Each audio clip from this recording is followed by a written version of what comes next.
I'm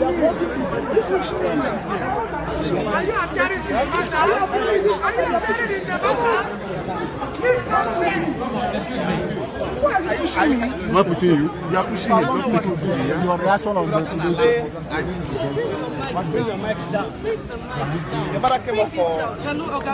Bring your mics down. Thank you very much. The mother came up from here, as you are aware.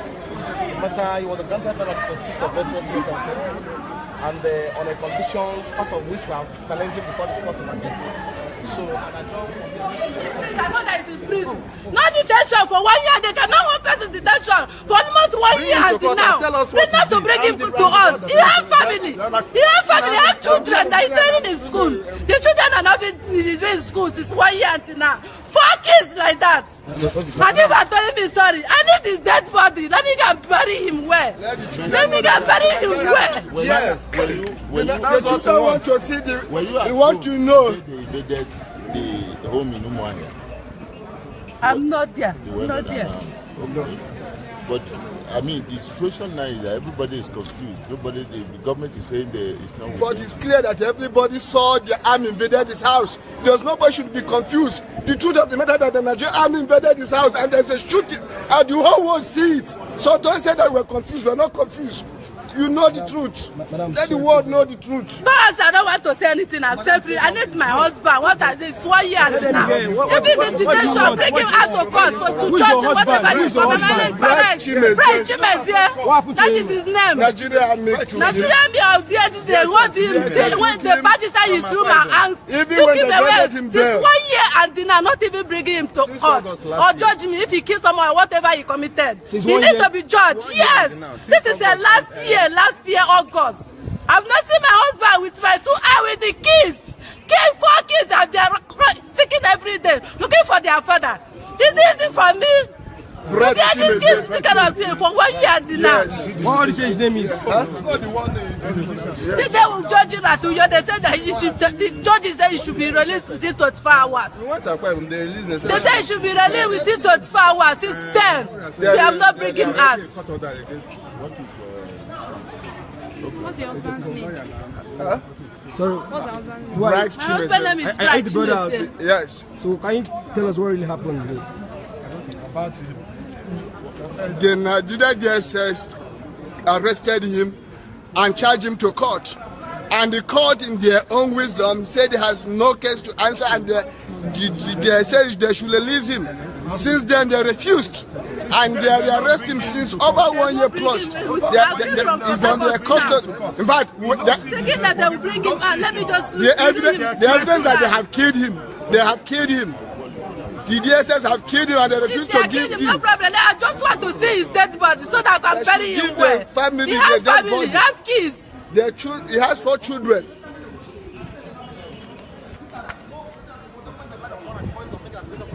So, and there's no basis in law whatsoever and fact under why that application should be granted based on those evidence, those documents.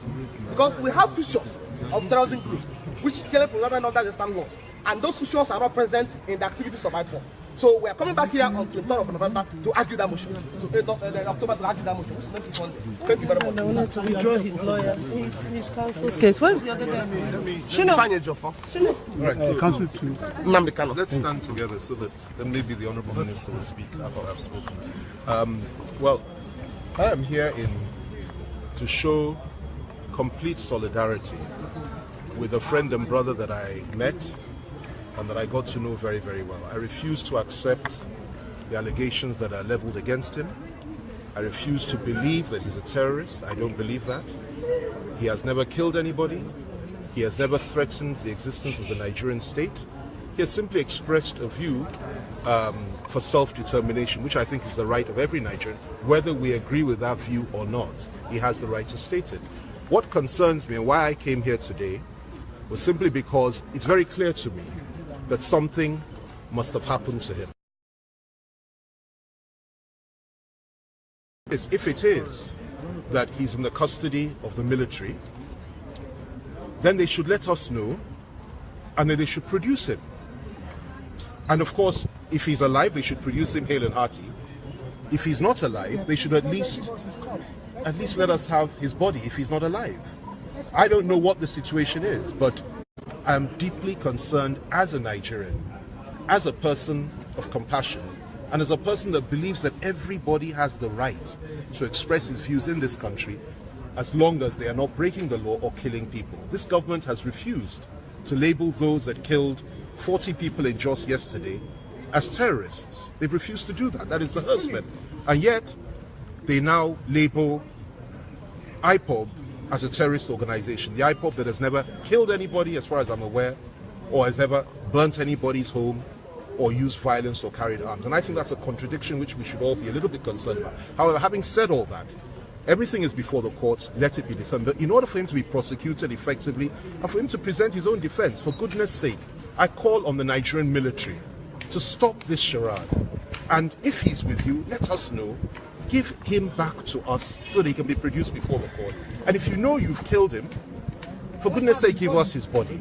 That's all. As a friend and as a brother, I have a duty to do that, despite whatever threats we may be facing as a consequence of standing. I will never, ever not stand with a friend and a brother, even in his time of need. And I pray for Nnamdi Kanu. I pray for his family and all those that are with him. Let me also say one more thing.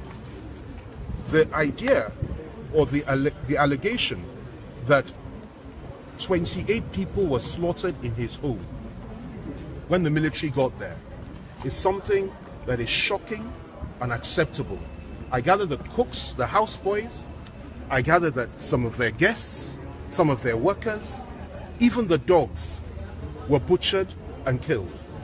I gather the cars were burnt and the whole house and the whole palace was sprayed with bullets. This is unacceptable behavior. Now, this is the information I have received.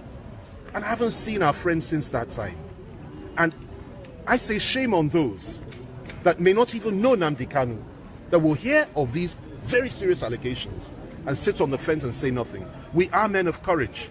We are Nigerians. And we should be able to rise to the occasion when somebody's rights are violated in this way and people are murdered in their homes. They produce pictures, and yet the government acts as if it never happened. I say shame on them.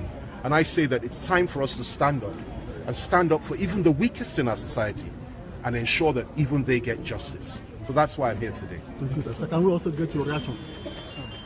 Well, I was in court the day he was granted bail. Nnamdi Kanu was granted bail. And I stand for justice. I stand for fairness. I stand for the due process of the law. I believe in the law, and I believe the law must be allowed to take its course. Therefore, I ask the National Assembly to once again rise to its duties, rise to their responsibility of auditing what transpired during Operation Python Dance. The President deploys the military to quell acts of insurrection. I do not believe there was any act of insurrection in the Southeast. But having done that, the National Assembly should please audit what happened. And all right-thinking men in Nigeria should stand up to say that our laws must be respected. Our laws must be obeyed. We must follow the due process of the law. That's what I stand for. And I believe very firmly that if we follow the process of the law, if we do what is right for the law, for Nigeria, then the Nigerian military will henceforth call off Operation Python Dance. Operation Python Dance has displaced the trust the Nigerians have for the military. Children ran away from school because they heard the military were vaccinating people. It shows you the level that the Nigerians feel about those who have been paid to protect them. I think the time has come for the government to return to law-governed processes. And I call on the National Assembly to rise to its responsibility and tell us what happened. Let us know the truth of what has transpired. Let us know if the military took Nnamdi Kanu away from his house. Let us know what the fact from the fiction. And when we do know that, I believe if we return to the process of the law, if we follow the process of the law, this country, we have united and have agreed to support democracy. The reason why we did that, the reason why we went to the barricades to fight the military regimes, to fight the Abacha regime, was because we wanted a free country where we'll be right to express ourselves. And I believe that Nigeria will fundamentally work for all of us if we have a country where no man is oppressed. So I stand here today to say we want the National Assembly to audit what happened during Operation Python Sir, Dance. can you quickly react to the shorty forfeiting the billboard or producing Namdekan? The shorties will come to court to deal with that. They will definitely be here. Thank you very much. Please, gentlemen of the press. It's okay. My name is ADJOURNED. I'm a brother to Bright Chimezie Ishiwan. I travel all the way from Port Harcourt to Abuja here this morning to witness the proceedings of my brother. And among the 4 people that was detained with him, so I have not seen him among the 4 people that were detained. He is missing. Please, I'm using this opportunity now and also this media to beg Nigerians to produce him, whether dead or alive. My name is ADJOURNED. I'm the counsel to Chimezie, Bright Chimezie is talked about. Yes, the prosecution filed amended information that they were supposed to bring to the knowledge.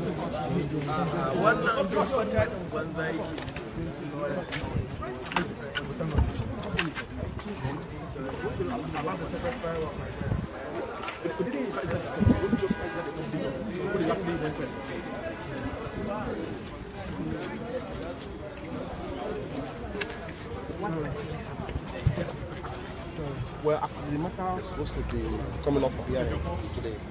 So, but the proceeding couldn't proceed, go on because of the absence in court. So, it's a matter of common knowledge that the military invaded his premises on the 14th day of September 2017 and they murdered about 28 persons there and wounded many, which is now in the public domain. So, and what we are asking for is nothing but for the military to produce them. And we have gone a step further by filing an application before the court to compel the Chief of Army Staff to produce them before this court, so that the trial can go on. So, and that suit is coming up on the 2nd day of November 2017 for hearing. So, and the court was informed about his absence, though he actually, in line with the practice, asked the shorty to come and explain more. So, and we are hopeful that before the November 20th, the court must have had our application, substantive suit, when we are asking for writ of habeas corpus, compelling the military to produce him before this court and make a decision one way or the other.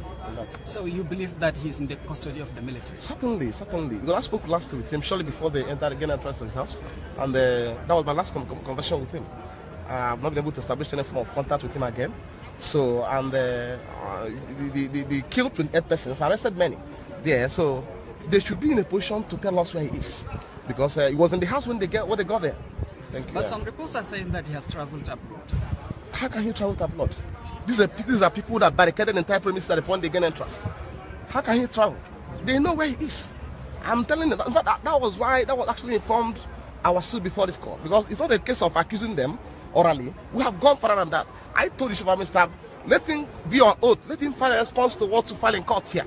Let him be on oath and tell us he's not in their custody. Then we'll argue it before the court. So thank God the day has been given to that effect. So in the court, you made a strong statement. Well, you don't know whether he's alive or dead. Very well, yeah, I told the court, of course. I don't know, because I spoke with him last on 14th of September. That was last time I had communication with him. I don't know whether my client is alive or dead. And what we are praying is simple. If they've killed him, let them avail us of his corpse so can give him everything better. He's a prince. That has been said in many occasions. He's a prince. Then if he's alive, let them produce him before this court. Let me say this to you people. Under Section 173(2) sub B of the ACJA, there's no law that says that if in the course of Nnamdi Kanu enjoying his bail granted him by the court, that he cannot be arrested on account of any other offense committed. There's no law that says that. This court can even make an order that he should be arrested upon appearing in this court. So why going to his house on that 14th of September if they have a genuine intention? If the intention was not to go and kill him? That's not my question. Thank you. They know they might have turned up today for hearing. They were waiting for him to come to court on 17th and simply pick him up. Thank you so Thank much. you so much. Thank you You're so welcome. much. Thank you. We'll speak later. Thank you so much.